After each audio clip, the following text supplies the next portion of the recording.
Amém? Pessoal, vamos lá então? Vamos começar nosso tempo de palavra? Tem algo maravilhoso para compartilhar com você, algo que Deus tem compartilhado no meu coração. Amém? Vamos junto? Vamos junto? Então, você que está com a sua Bíblia aí, abre em Efésios, capítulo 4.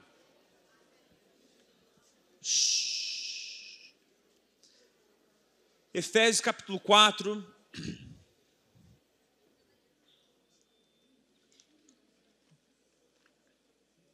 Efésios capítulo 4, a gente vai ficar nesse texto. Diz para mim que você trouxe sua Bíblia física, vai. Diz para mim, mostra aí. Então eu já vou te pedir uma coisa, se você usa uma Bíblia online, baixa a sua Bíblia já, tá bom? Porque você vai para o Manaim, não vai ter sinal lá. Oh, que pena, né? Você não vai poder ficar vendo TikTok. Olha que bênção. Deus vai te libertar desse vício. Vamos lá. Beleza? Então já baixa a sua Bíblia aí, se você tiver internet para isso. Vamos lá. Pessoal, Efésios capítulo 4. Amém. Vamos lá. Gente, vai estar um CC nesses ônibus. Eu tô suado pra caramba. Eu vou de carro, então eu vou poder pegar minha mala, trocar minha camiseta, né? Você vai estar com seu amiguinho aí de 14 anos, 13 anos, que os hormônios estão voando. Vai estar um cheiro maravilhoso da glória de Deus no seu ônibus. Amém. Os quartos também, né, mano? Vamos lá. Vamos lá. Efésios capítulo 4. Cola comigo aqui. O tema da mensagem de hoje, gente, eu pertenço a algo maior. Agora vamos para Efésios capítulo 4. Efésios capítulo 4, versículo 1, a gente vai ler até o 16. Vamos lá. Como prisioneiro do Senhor, rogo-lhes que vivam de maneira digna da vocação que receberam. Sejam completamente humildes e dóceis, e sejam pacientes, suportando uns aos outros com amor. Façam todo o esforço para conservar a unidade do Espírito pelo vínculo da paz. Há um só corpo e um só Espírito, assim como a esperança para a qual vocês foram chamados é uma só. Há um só Senhor, uma só fé, um só batismo, um só Deus e Pai de todos, que é sobre todos, por meio de todos e em todos. Versículo 7. E a cada um de nós foi concedida a graça, conforme a medida repartida por Cristo. Por isso é que foi dito: quando ele subiu em triunfo às alturas, levou cativo muitos prisioneiros e deu dons aos homens. O que significa ele subiu? Senão que ele também havia descido às profundezas da terra. Aquele que desceu é o mesmo que subiu acima de todos os céus, a fim de encher todas as coisas. Versículo 11. Ele designou alguns para apóstolos, outros para profetas, outros para evangelistas e outros para pastores e mestres, com o fim de preparar os santos para a obra do ministério, para que o corpo de Cristo seja edificado, até que todos alcancemos a unidade da fé e do conhecimento do Filho de Deus, e cheguemos à maturidade, atingindo a medida da plenitude de Cristo. O propósito é que não sejamos mais como crianças, levados de um lado para o outro pelas ondas, nem jogados para cá e para lá por todo vento de doutrina, e pela astúcia e esperteza de homens que induzem ao erro. Antes, seguindo a verdade em amor, cresçamos em tudo naquele que é o cabeça, Cristo. Dele todo o corpo é ajustado e unido pelo auxílio de todas as juntas. Cresce e edifica-se a si mesmo em amor, na medida em que cada parte realiza a sua função. Amém? Feche seus olhos aí onde você está. Amém, Jesus. Pai, nós oramos, Senhor, por esse momento de palavra. Honramos a Tua palavra nesse momento. Honramos o Teu Espírito Santo, Pai. O trabalho perfeito do Teu Espírito Santo, juntamente com a Tua palavra, Pai, gera mudança de caráter, gera mudança de comportamento, gera um caráter mais parecido com o de Cristo. Por isso, Pai, nesse momento de palavra, pedimos Teu Espírito Santo nos visitando, derramando conhecimento sobre nós e sabedoria. Essa é a nossa oração, nosso pedido, nosso anseio, Pai. Por isso, honramos a Sua presença, honramos a Sua palavra. no nome de Jesus. Amém. Amém. Vamos lá, pessoal? Vamos lá. Então, por que, gente, Battle Camp? Por que esse nome? Por que esse tema para o acampamento? Por que em inglês, novamente? Sempre em inglês. Por que Battle Camp, gente? Porque nós estamos em guerra. Nós estamos em guerra. Eu quero ler um versículo para você. Salmo 144, versículo 1. Bendito seja o Senhor, a minha rocha, que treina as minhas mãos para a guerra e os meus dedos para a batalha. Olha que legal esse texto. Então, esses são dias, pessoal, dias de acampamento. São dias de sermos treinados por Deus. Para termos nossas mãos preparadas para a batalha que o Senhor nos chama. Que o Senhor nos chama a participar. Amém? Gente, tem muita gente viajando. Olha para mim aqui, por favor. Não conversa agora. Não conversa. Dá o seu foco, sua atenção agora. Vamos lá. Então, são dias de treinamento, são dias de batalha que nós vamos viver. Estamos vivendo. Você provavelmente já está vivendo lutas e guerras no seu dia a dia. E esses dias de acampamento são dias de treinamento. São dias do Senhor preparar as nossas mãos para aquilo que Ele vai fazer através de nós. Essa tem sido a minha maior oração por esse acampamento. Esse tem sido o meu maior desejo. Orando, esperando em Deus, esperando uma palavra de Deus. E esse é o objetivo dessa palavra. Desse momento, desse texto que o Senhor colocou no meu coração, meditando, estudando a respeito desse texto. É para que nós possamos sair daqui, nessa noite, lapidados pelo Senhor. Lapidados pelo Seu Espírito Santo. Treinados pelo Senhor. Você está pronto para ser treinado por Deus? Eu estou pronto. É interessante porque o Paulinho, ministrando profeticamente aqui durante o louvor, ele falou a respeito de como são dias de entrega total, são dias de nos entregarmos ao Senhor por inteiro. E um soldado, ele faz isso. Um soldado, ele vive em função do quê? De obedecer ordens. Qualquer momento que uma pessoa que está acima dele na hierarquia falar alguma coisa, ele tem que dizer sim, Senhor, vou fazer. E nós precisamos, nós como família de Deus, povo de Deus, nesses dias, nós como igreja, nós nos apegamos, eu já conversei com vocês a respeito disso, nós nos apegamos a títulos que a palavra nos dá, como por exemplo, que nós somos escolhidos por Deus. Nós nos apegamos a títulos como, por exemplo, nós somos filhos de Deus. E é lindo, isso são verdades bíblicas para nós. Mas a palavra também nos chama de servos. A palavra também nos chama de soldados. Ou seja, o servo ele não vive em função dos seus próprios desejos. O servo ele não faz o que dá na telha dele. O servo ele obedece ao mestre. O soldado ele obedece a um general. Ele obedece a uma pessoa que está acima dele na hierarquia. Ou seja, existe um perfeito balanço que tem que existir no nosso relacionamento com Deus, que isso fala a respeito de amadurecimento. Quando você está caminhando a sua caminhada cristã, realmente, o que se revela primeiro para você é o amor de Deus. É o fato de você ser filho de Deus. A sua identidade em Deus. Isso são verdades. Mas, juntamente com o amadurecimento e na sua jornada cristã, você vai percebendo, você vai aprendendo novas coisas a respeito de quem você é. Então, por exemplo, você é filho de Deus, mas você também é servo de Deus. Você é escolhido por Deus, mas você também é um soldado de Deus. E existe um perfeito balanço que nós precisamos encontrar nas Escrituras, que a palavra nos diz, que a palavra nos ensina. Então, que nós precisamos ter esse entendimento de que somos soldados de Deus. Nós vivemos em função de um Senhor. E é isso justamente algo que o Paulinho ministrou sobre nós profeticamente. Do Senhor assumir em nossos corações esse lugar de senhorio, de governo de nossas vidas. Governo dos nossos desejos, dos nossos anseios, dos nossos sonhos, dos nossos propósitos. Amém?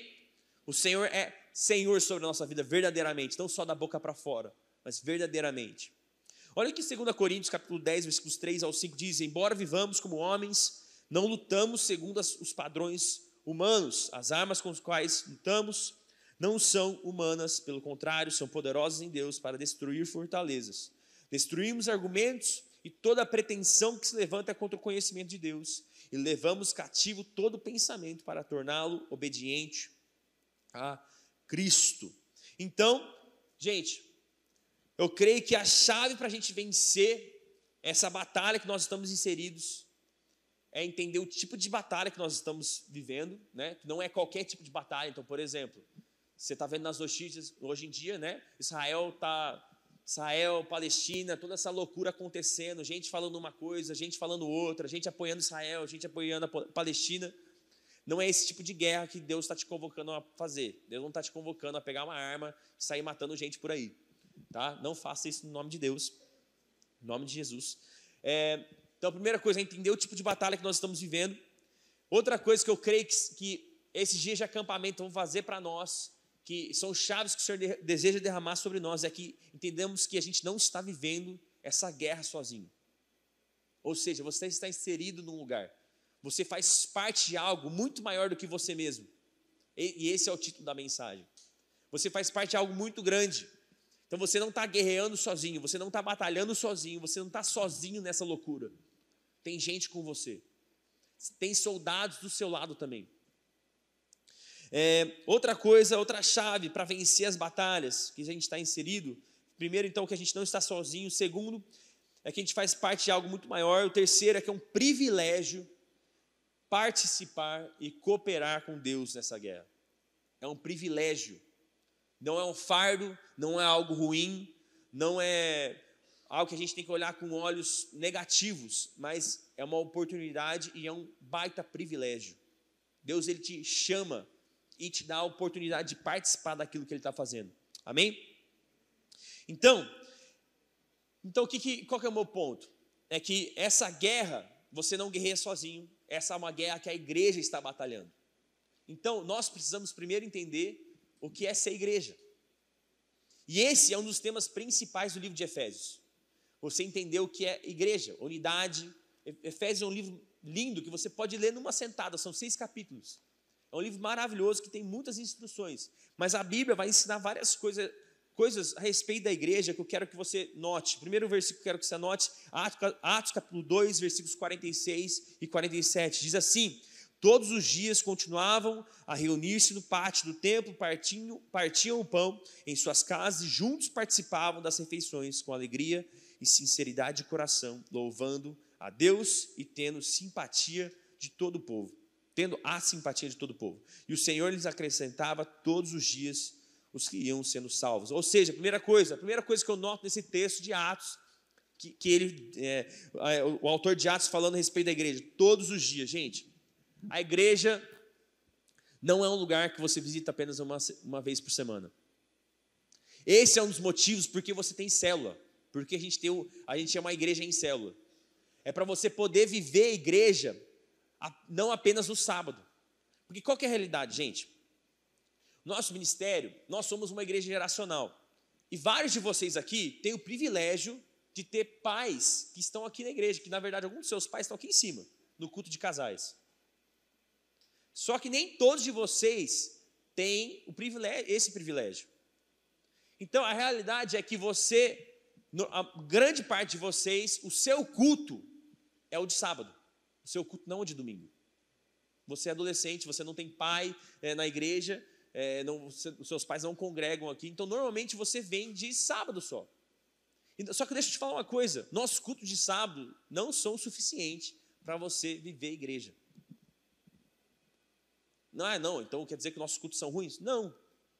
Mas é que ser igreja é muito mais do que um culto uma vez por semana.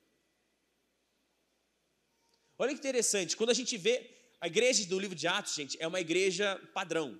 É a igreja que nós deveremos buscar ser igual. E algo interessante que o livro de Atos fala para nós é que todos os dias eles se reuniam. Todos os dias eles tinham comunhão. Todos os dias eles tinham relacionamento. Então, gente, você não espere você conhecer o que é viver a igreja se você vem uma vez na igreja por semana. Se você não tem relacionamento com essas pessoas que estão nesse salão. E esse é o ponto desse texto. Gente, olha aqui. Partiam o pão em suas casas. Ou seja, eles faziam muitas coisas além de só o templo. Eles faziam muitas coisas além de se reunir de sábado à noite num lugar. Outra coisa, Eles juntos participavam das refeições. Gente, essa expressão participar das refeições para um judeu, isso fala a respeito de relacionamento, de proximidade. É por isso que o autor continua dizendo, com alegria e sinceridade de coração, porque na mesa existia relacionamento. Quando você queria criar relacionamento com alguém, a primeira coisa que um judeu faz é, cola aqui na minha casa, vamos comer algo juntos? É algo da cultura do judeu.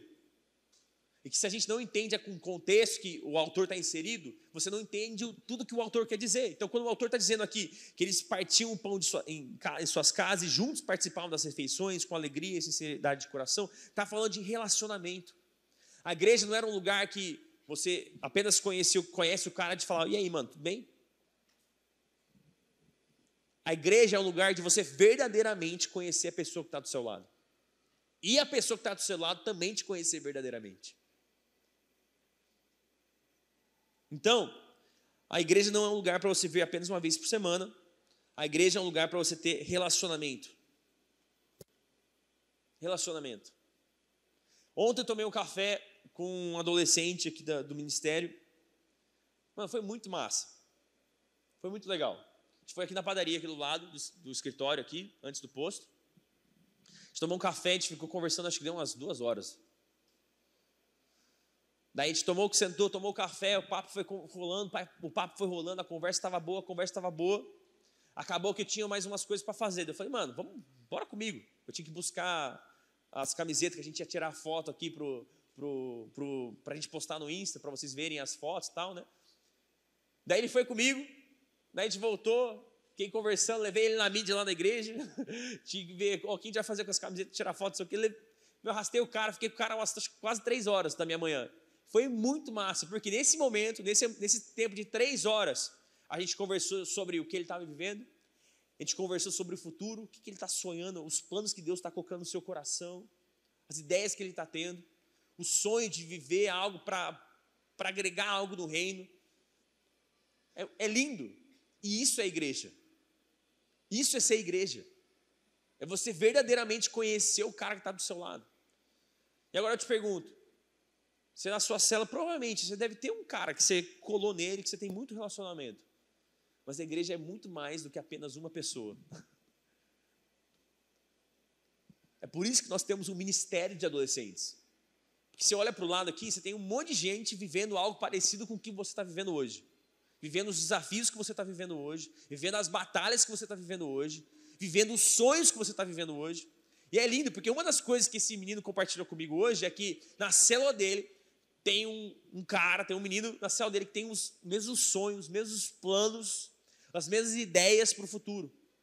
E eles estão começando a caminhar junto. E é isso que é ser igreja, gente. É olhar para o futuro e falar, mano, tem tanta coisa para a gente viver junto. É muito massa isso, da igreja. Olha que outra coisa a respeito da igreja é Romanos capítulo 12, versículos 4 e 5. Olha o que diz aqui nesse texto. Assim como cada um de nós tem um corpo com muitos membros, e esses membros não exercem todos a mesma função, assim também em Cristo, nós, que somos muitos, formamos um corpo e cada membro está ligado a todos os outros. Então, se você olhar para o lado aí, é muito provável que a pessoa que está mais próxima de você, ela é um pouco parecida com você. Olha para o lado aí. Talvez não fisicamente. Talvez não fisicamente. Mas, olha aqui. Não, mas verdade, você já percebe isso aqui. Talvez não fisicamente, mas a pessoa que está mais próxima aí, ela assiste a mesma série que você, ela joga o mesmo jogo que você, ela tem os mesmos interesses que você. Não é verdade? Só que se você olhar um pouquinho mais longe, olha para o lado aí do salão, não converse, só olha. Se você olhar ainda dentro desse salão, você vai encontrar pessoas que têm a mesma idade de você, que estão um pouco mais distante. Elas também estão vivendo as mesmas batalhas, elas estão vivendo as mesmas lutas, as mesmas dificuldades, mas elas pensam completamente diferente de você.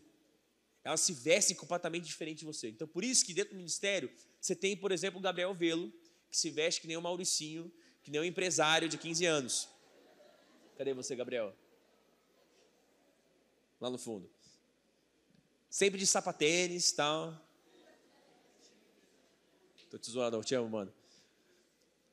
Ao mesmo tempo, você olha para um outro moleque aqui, deixa eu ver, não vou expor ninguém. Então você olha para outra pessoa e tem uma pessoa completamente diferente, tipo, o cara gosta de skate. O cara se veste que nem um favelado, que nem um... Não sei se eu podia estar falando isso, né? Tira isso aí, pelo amor de Deus. Você é apedrejado pelos esquerdistas. Vamos lá. Qual que é o meu ponto aqui, gente? É que ao mesmo tempo que você precisa de pessoas que são parecidas com você, que você se conecta de forma tão fácil, você também precisa do irmãozinho, da irmãzinha, que é completamente diferente de você. Que vai olhar na sua cara e falar, mano, você precisa mudar isso aqui no seu caráter. Você precisa mudar isso aqui em você. Você precisa fazer isso aqui diferente. Você precisa se comportar dessa forma. Então, por exemplo, os skatistas,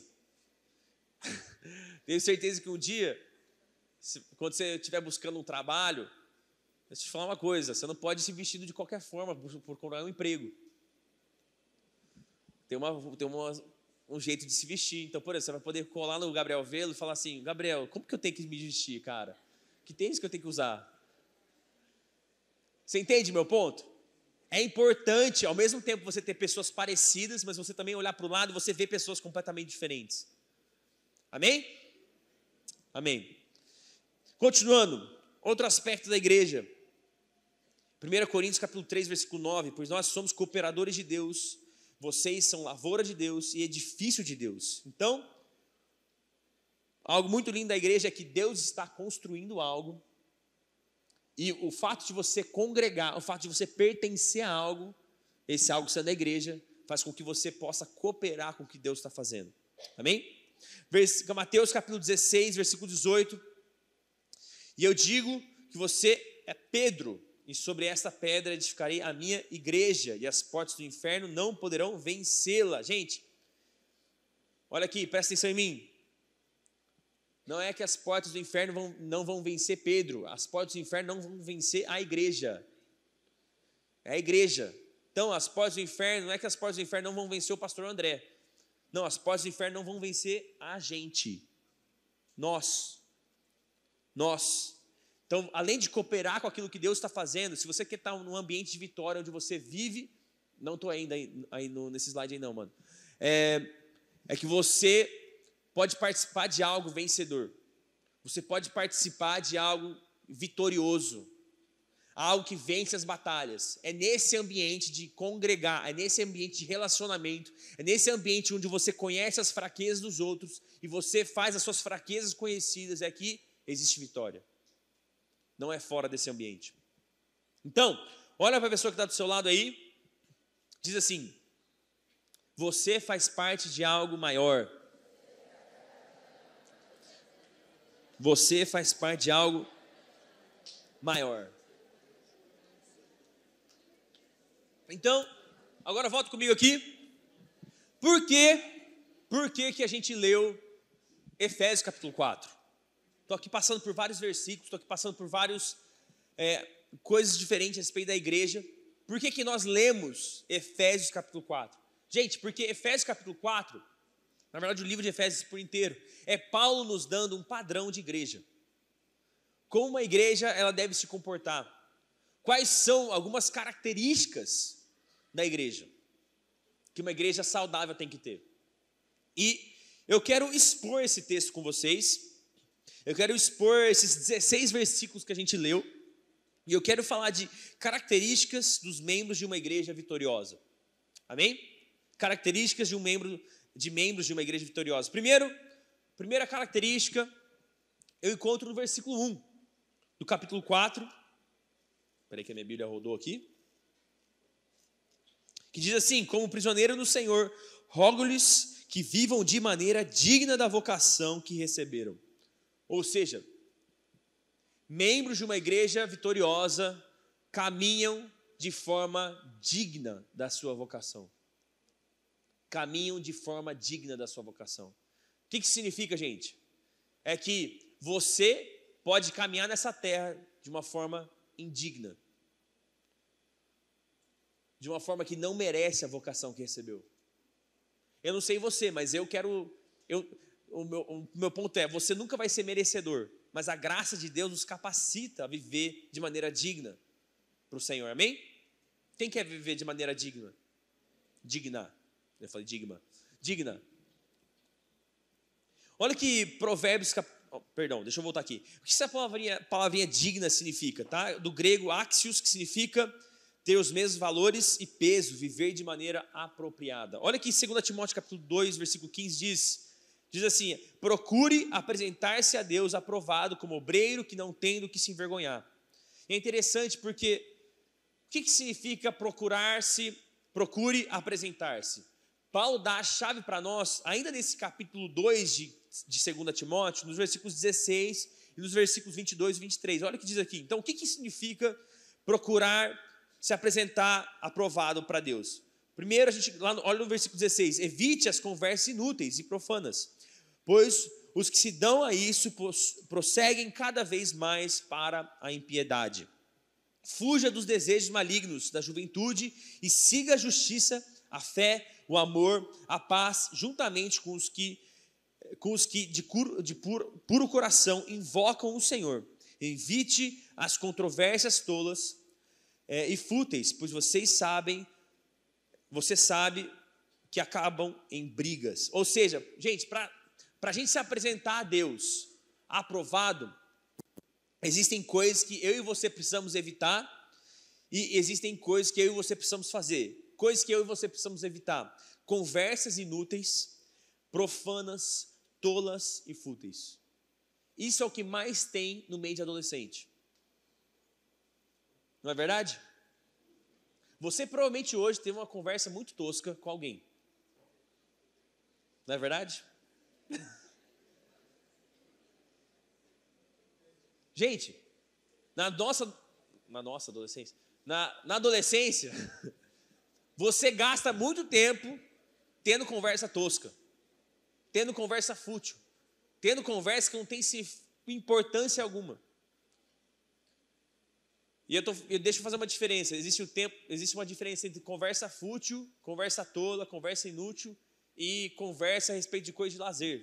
Então, por exemplo, aquilo onde Deus dá prazer para você. Então, por exemplo, você tem prazer, não sei, em um jogo específico. Daí você tem um grupo de pessoas que jogam esse jogo, tal, daí você conversa a respeito desse jogo. Isso em si não é uma conversa inútil, porque esse assunto gera relacionamento entre vocês. Mas eu tenho certeza absoluta, quando eu falei a respeito de conversas fúteis e inúteis, você pensou a respeito de alguma coisa que você conversou hoje, ou durante a sua semana, sei lá, que você conversou com pessoas da escola, ou com amigos próximos. Outra coisa que Paulo faz para a gente evitar, né, que Paulo diz para a gente evitar: fuja dos desejos malignos da juventude. Tem muito desejo que você tem aí no seu coração que literalmente é maligno, que não vem do próprio Deus, que eu e você precisamos fugir. Aqui, gente, não é batalha. Você não guerreia contra, por exemplo, a imoralidade sexual. A instrução que Paulo dá, por exemplo, no livro de Coríntios, é para fugir. Você não guerreia com isso. Então, por exemplo, vou te dar um exemplo muito claro. Então, você menino, você menina, porque nem vem falar para mim que esse assunto é apenas para meninos. Você que tem dificuldade com a masturbação, você passa horas no banheiro, e você sabe que é no banheiro que você faz cagado. Por que você passa horas no banheiro? Eu sei que você tem que usar, você tem que fazer uso do banheiro, né? Falando para você cagar no seu quarto, misericórdia. Mas, por que você tranca a porta do seu quarto? Por que você fica no computador até certas horas? Você tem que fugir. A instrução para esse assunto na nossa vida é fugir. Ó, o celular quebrando aí da galera, mexendo no TikTok, sei lá. Tô zoando, foi uma garrafa de água, né? Nada a ver. Mas continua aqui comigo, então foca aqui. Coisas que a gente precisa fazer. Então, coisas que a gente precisa evitar, né? Conversas inúteis, profanas, tolas, fúteis e fugir dos desejos e coisas que eu e você precisamos fazer. Seguir a justiça, a fé, o amor, a paz e o coração puro que invoca ao Senhor. Isso são coisas que eu e você precisamos fazer. Isso é caminhar de maneira digna. Isso faz os membros de uma igreja vitoriosa caminhar de maneira digna. Amém? Segundo ponto, unidade do corpo. Unidade do corpo. Versículo 3 diz assim: façam todo o esforço para conservar a unidade do Espírito pelo vínculo da paz. Vínculo da paz. Ou seja, existe um esforço que eu e você precisamos fazer para existir unidade nesse ambiente. Então, por exemplo, nós falamos quando a gente leu o texto de Romanos, você olha para o lado, você está vendo umas pessoas bem diferentes de você. Pessoas com costumes diferentes de você.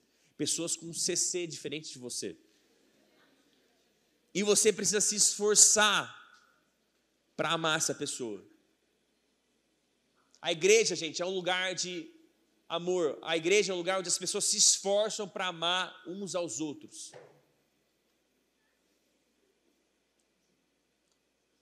Vocês dão risada, né? Então, gente, Deus sabe que não vai ser uma tarefa fácil. Porque Deus nos criou dessa forma. Deus nos criou no sentido de... Deus nos criou diferentes uns dos outros. Então, Deus sabe que, por exemplo, o Russinho, ele é muito diferente do Gabriel Velo.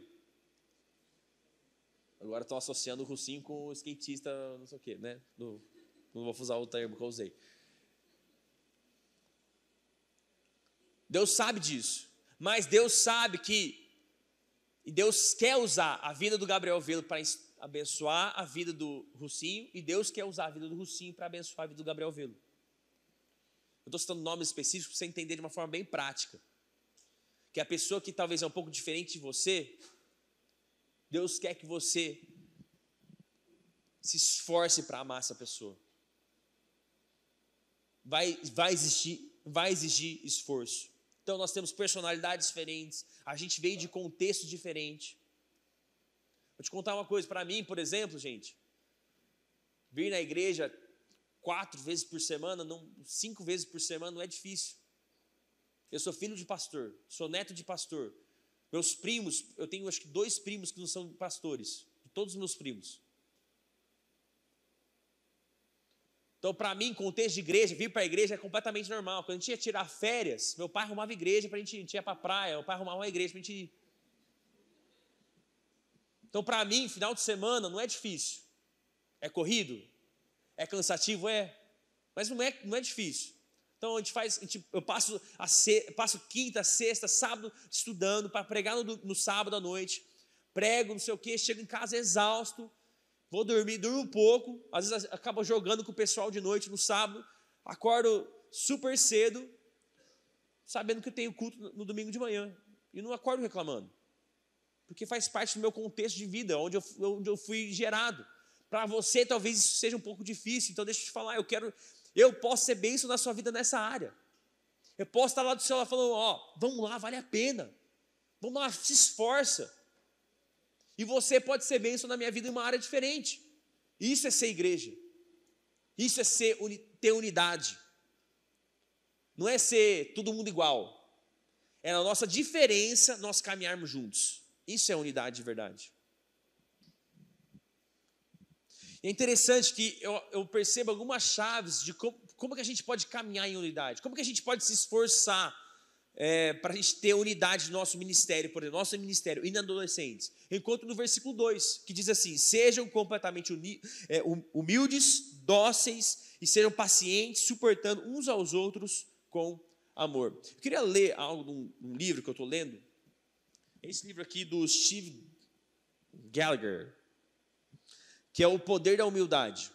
Esse livro tem sido tapa na minha cara todos os dias. Porque o orgulho é algo que todos nós temos dificuldade. E olha o que ele diz a respeito do orgulho, que é o contrário de humildade.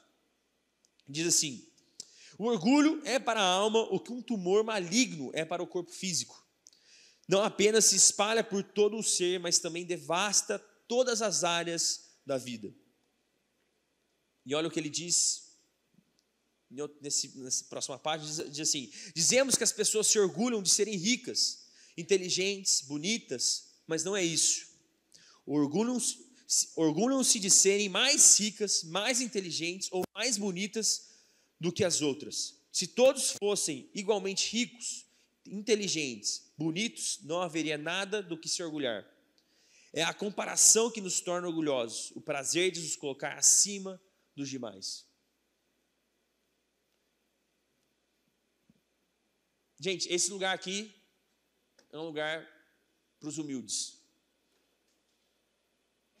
Você pode olhar para o lado, tem gente aqui que é filho de empresário, tem gente aqui que é filho de gari, tem gente que é filho de pedreiro, e está tudo certo, está tudo bem. A igreja é um lugar para todos. A igreja é um lugar para todas as pessoas de todos os tipos, que vieram de todos os tipos de contexto. A igreja é um lugar de humildade. Ninguém é superior a ninguém, ninguém é melhor do que ninguém.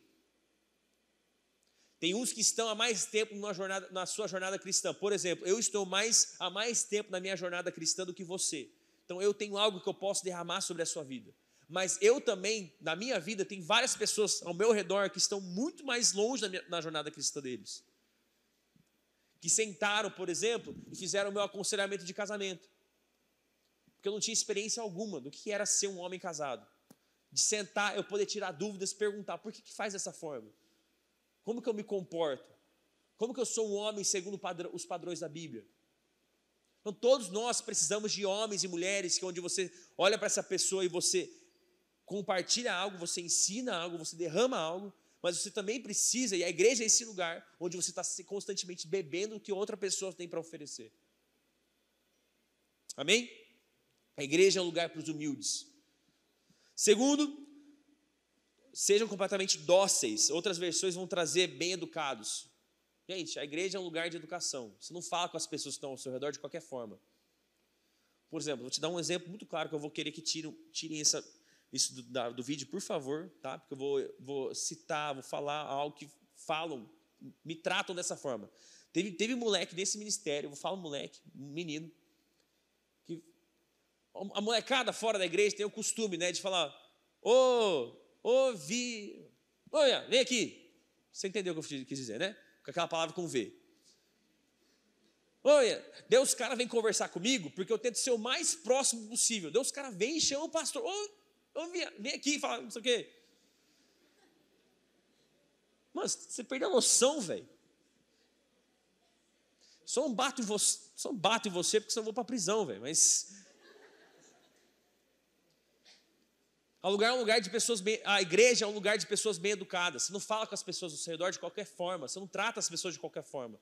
Então, por exemplo, o pai que vai estar lá no seu quarto, você não vai conversar com esse pai de qualquer forma. Com o seu amigo, você tem intimidade, você usa algumas gírias diferentes. Mas a igreja é um lugar de ser bem educado, gente. A igreja é um lugar de educação.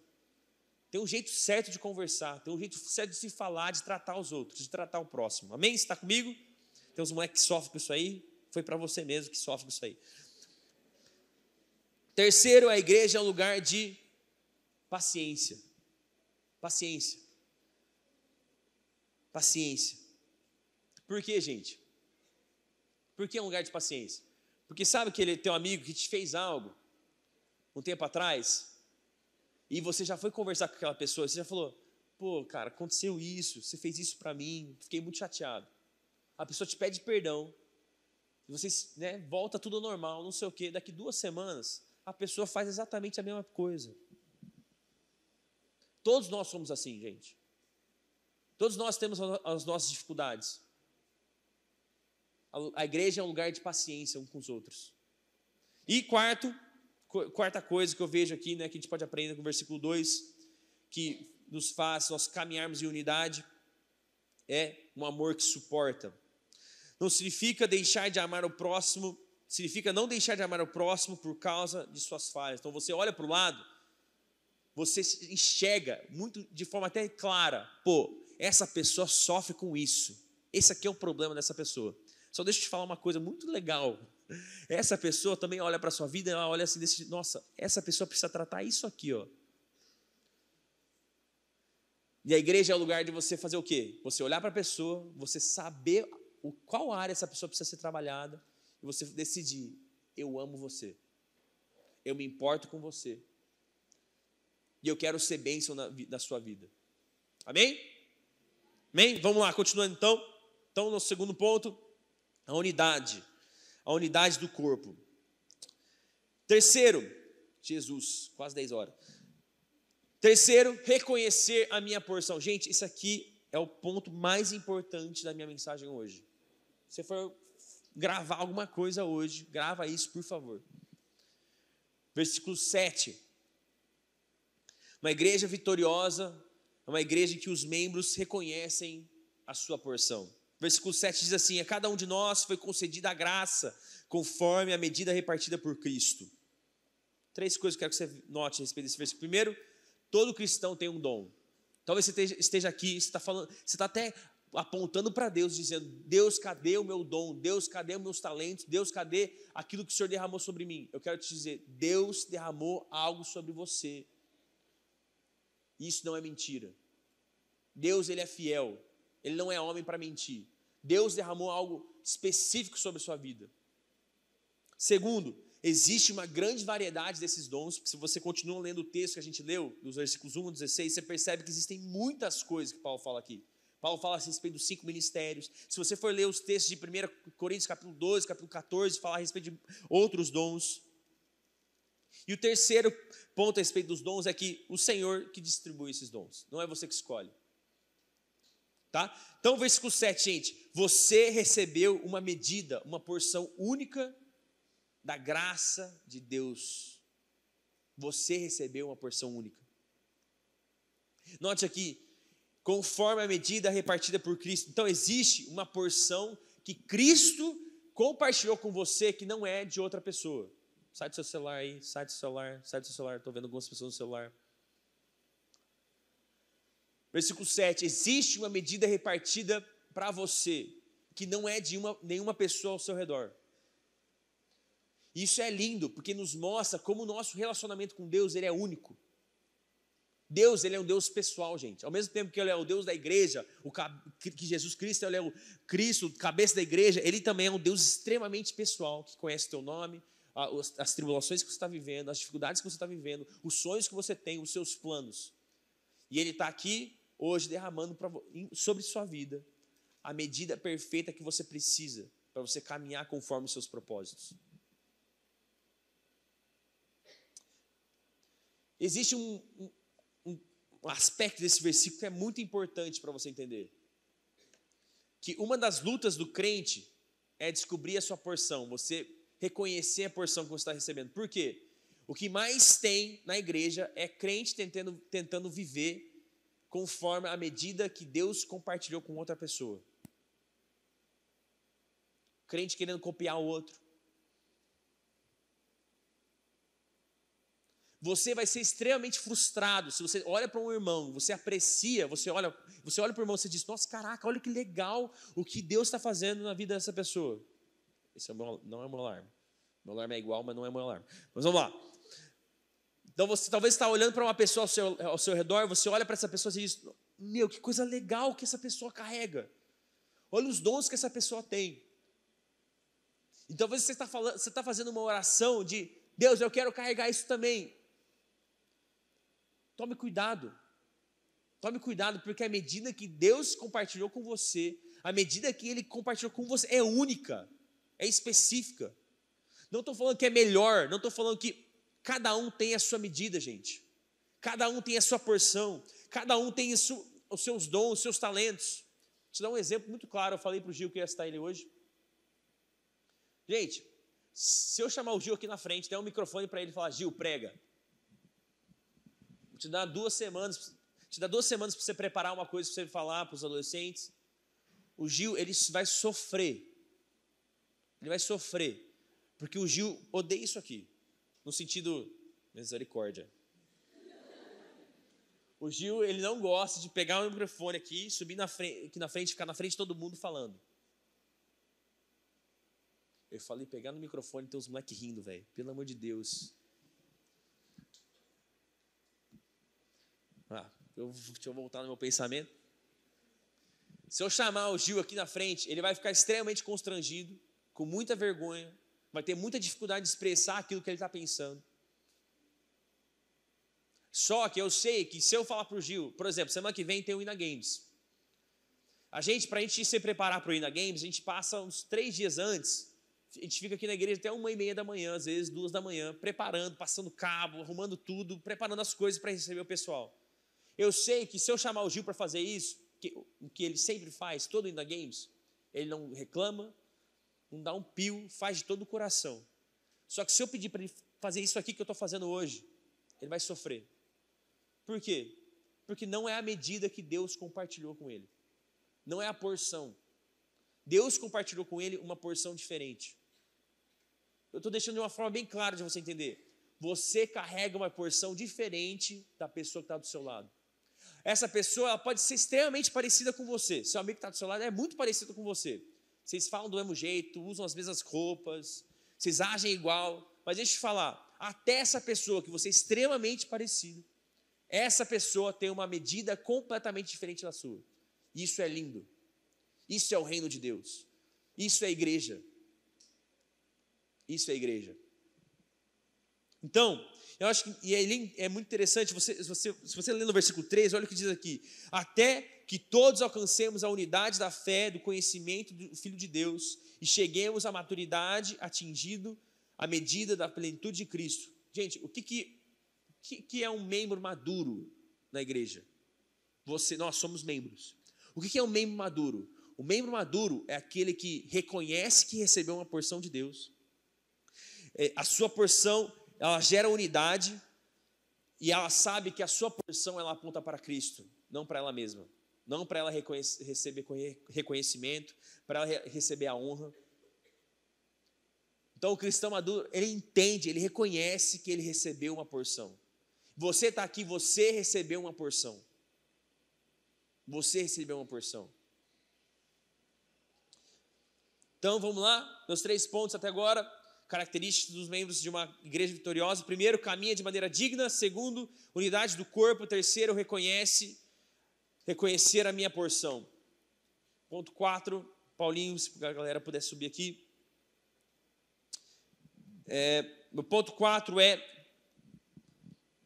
a quarta característica dos membros de uma igreja vitoriosa é que ele coopera com a edificação do corpo. Que ele coopera com a edificação do corpo. Versículo 16 diz assim: dele todo o corpo ajustado e unido pelo auxílio de todas as juntas, cresce e edifica-se a si mesmo, em amor, na medida em que cada parte realiza a sua função. Gente, Cristo é o cabeça. Cristo é o cabeça. Ele é o Senhor da igreja. Mas o cabeça da igreja, ele usa o próprio corpo, os próprios membros do corpo para edificar a igreja. Então, qual que é o meu ponto com esse versículo? É te lembrar de que você tem algo para oferecer à igreja. Você é bênção na igreja. A partir do momento que você reconhece a porção que Deus derramou sobre a sua vida, você não é mais só um espectador. Igreja não é vir no sábado e ver o que Deus está fazendo. Isso não é ser igreja. Eu acho muito lindo. Se você olhar nos finais de semana na igreja, olhar nas áreas que tem, né, para servir, a área que você mais vai ver gente servindo são os adolescentes.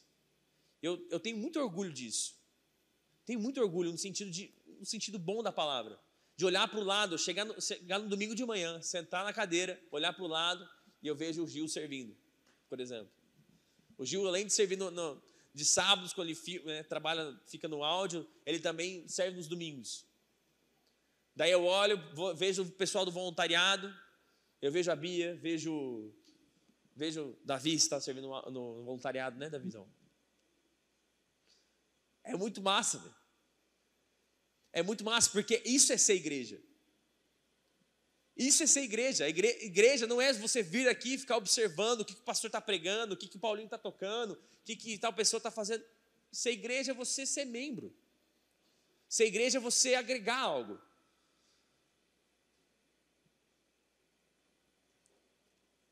na medida em que cada parte realiza a sua função.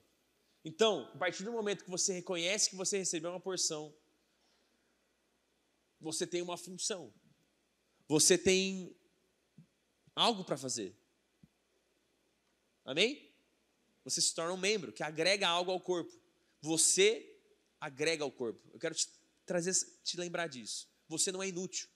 Deus te desenhou, Deus sonhou com você, Deus colocou os talentos que Ele colocou no seu coração, nas suas mãos, com um propósito.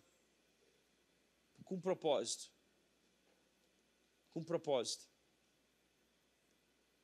Então faça algo com a porção que Deus te entregou. Então o que faz de uma igreja vitoriosa? Quando reconhecem, né, quando os membros reconhecem a medida que receberam de Cristo, como a gente viu no versículo 7, mas também fazem algo com essa medida que receberam. Porque, gente, o que adianta ter a porção e não fazer nada com ela? O que adianta ter os dons, ter os talentos e não usá-los para agregar no reino? Para ser bênção no reino, para ser bênção ao corpo. É isso que vai fazer a igreja vencer. E deixa eu te falar, se você não cumprir com a sua parte, na sua soberania e graça, Deus vai capacitar outro para exercer a sua função. Quero dizer que a igreja não vai ficar em falta. Deixa eu falar uma coisa. Nós não somos essenciais. Você está entendendo o que eu estou falando? O corpo ele fica em torno do cabeça. O cabeça é o importante. Nós somos membros. E Deus nos dá a oportunidade de cooperar com aquilo que Ele está fazendo. Gente, é um privilégio. É um privilégio ser usado por Deus. É um privilégio, é uma honra. É uma honra ter os dons que Deus colocou sobre a sua vida. É uma honra ter os talentos que Deus colocou sobre a sua vida. Sabe, gente, a gente não consegue fazer ministério sozinho. Só pastor, só líder, só supervisor. Você agrega. Você coopera com aquilo que Deus está fazendo. Você pode cooperar com aquilo que Deus está fazendo. Então nós vamos cantar uma canção. E eu quero voltar a orar com você. Por causa do nosso tempo, eu não vou te chamar aqui na frente. Mas vai ser um tempo de... Se você olha para a sua vida, para o seu coração, e você tem questionado a Deus, qual que é a minha porção? Qual que é os meus talentos? Qual que é a medida de graça que o Senhor tem compartilhado comigo? Eu creio que essa é uma noite de não só Deus abrir seus olhos para aquilo que Ele tem derramado na sua vida, mas como também para Ele te dar propósito, para como também Ele te usar, você ser capacitado a ser usado nas mãos de Deus, você ser instrumento nas mãos de Deus. Amém?